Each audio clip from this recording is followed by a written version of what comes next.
US பிரசிடென்ட்டாக Donald Trump அவர்கள் வந்தோடனே யூஎஸ்க்கு நிறைய நல்ல விஷயங்களை நான் கொண்டு வருவேன்னு சொல்லி நிறைய விஷயங்களை சொல்லியிருந்தாரு. அதில் ஒன்று தான் ரெசிப்ரோக்கல் டாரிஃபைன்னு சொல்லியிருந்தாரு. அது நம்ம ஏற்கனவே வீடியோ போட்டிருக்கோம். ஸோ அந்த ரெசிப்ரோக்கல் டாரிஃபை 1 வீக் முன்னாடி கொண்டு வந்து பல உலக நாடுகளை வந்து ஷாக் ஏற்படுத்திட்டாருன்னே சொல்லலாம். எல்லா ஷேர் மார்க்கெட்டும் வந்து பார்த்திங்கன்னா டவுன் ஆகிடுச்சு. அண்ட் இப்போ தான் வந்து அது கொஞ்சம் கொஞ்சமாக ரெக்கவர் ஆகிற மாதிரி தெரியுது. ஆனால் இது வந்து டெம்பரரி தான். ஸோ இது என்ன எக்ஸாக்டாக அப்படின்னா, ஸோ இந்தியாவுக்கு வந்து பார்த்திங்கன்னா 26%, அப்புறம் வந்து பார்த்திங்கன்னா தாய்லாண்டுக்கு 36%, இதுமாதிரி எல்லா கண்ட்ரீஸ்க்கும் ரெசிப்ரோக்கல் டாரிஃப் வந்து போட்டிருக்காரு. ஸோ இதனால் வந்து பார்த்திங்கன்னா ட்ரேட் வார் அப்படின்ற ஒரு விஷயம் வரும்ன்ற மாதிரி சொல்கிறாங்க. ஏன் அப்படின்னா எந்த கண்ட்ரியும் வந்து பார்த்திங்கன்னா இந்த ஒரு வரி விதிப்புக்கு வந்து பார்த்திங்கன்னா சூப்பர் நல்லது அப்படின்னும் சொல்லலை, இல்லை இது வந்து ரொம்ப கெட்டது நீங்கள் பண்ணுற தப்புன்னு சொல்லலை. எல்லாருமே கம்முன்னு சரி இவங்கள்ட்ட சைலண்ட்டாக போய் ஒரு டீலை முடிச்சிருவோம் அப்படின்ற மாதிரி தான் இருக்காங்க. பட் சைனா ஒருத்தவங்க மட்டும்தான் வந்து பார்த்திங்கன்னா நாங்கள் திருப்பி வரி விதிப்போம், உங்களுக்கு நீங்கள் எனக்கு ரெசிப்ரோக்கல் டாரிஃப் போகிறீங்களா, நான் உங்களுக்கு கவுண்டர் டாரிஃப் போகிறேன்னு சொல்லிட்டு 34% வரி விதிச்சிருந்தாங்க.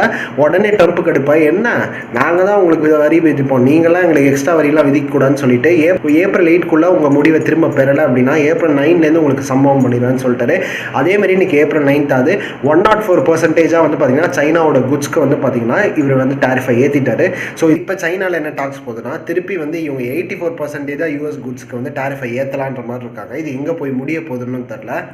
இதனால ஒரு பயங்கர பதட்டமான சூழல் தான் நிலவிட்டுருக்கு. பட் ஆனால் இந்தியா இதில் ஏன் வந்து ரிட்டாலியேட் பண்ணலை அப்படின்னா இதில் ஒரு நல்ல பாயிண்ட் இருக்குது. ஸோ சைனாவும் இவங்களும் முட்டிக்கிறதுனால வந்து பார்த்திங்கன்னா அங்கே டாரிஃப் அதிகமாக இருக்குன்னு சொல்லிட்டு இந்தியாவை நிறையா குட்ஸ்க்கு வந்து பார்த்திங்கன்னா யூஎஸ் வந்து நாட்டுறதுக்கான வாய்ப்பு அண்ட் பொட்டன்ஷியலும் நிறைய இருக்குது. ஸோ அதனால தான் வந்து இந்தியா கம்முன்னு இருக்காங்க.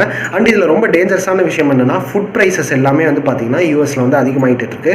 ஸோ அதனால வந்து பார்த்திங்கன்னா நிறையா விஷயங்கள் வந்து பார்த்திங்கன்னா உலக நாடுகள்லேயும் அதிகமாகுன்ற ஒரு கணிப்பு இருக்குது.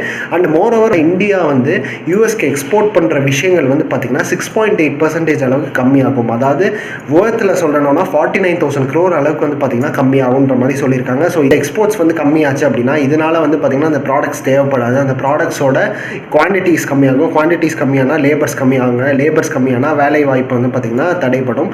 ஸோ இதெல்லாம் வந்து பார்த்திங்கன்னா அபாயங்களாக இருக்குது. ஸோ நீங்கள் என்ன இந்த ட்ரேட் வாரை பற்றி நினைக்கிறீங்க? இதெல்லாம் வந்து ஒரு பெரிய சுச்சுவேஷனாக போகுதுன்றது தான் எல்லாரோட கணிப்பாகவும் இருக்குது. ஸோ உங்கள் ஒப்பீனியன்ஸை கீழே கமெண்ட் செக்ஷனில் சொல்லுங்கள். பாய்.